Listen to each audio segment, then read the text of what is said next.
Attorney Lambino, alam ko na you're a proponent of reforms in our Constitution, especially in the early 2000s.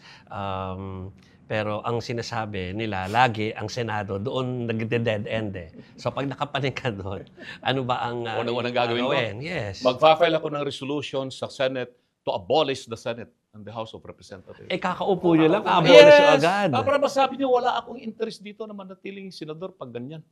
No, I do not have anything, no, na I have now to protect my position because I'm a senator. Because the only way that we can change this political system of ours, which I consider it plutocracy or oligarchy, because we have a constitution that only caters to benefit the rich, the elite.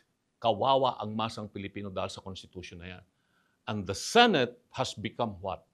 A body composed of people that are what? Supportive of the status quo. And what is the status quo? This is a government of the elite and the rich, not the government of the people that we are supposed to serve. So I will file. My first act would be a resolution to convene Congress, the Senate, and the House in order to discuss the amendment and or revision of the Constitution. And that will include the abolition of the Senate. Eh, paano niyo kukunin yung suporta ng mga kapwa ninyo mambabatas?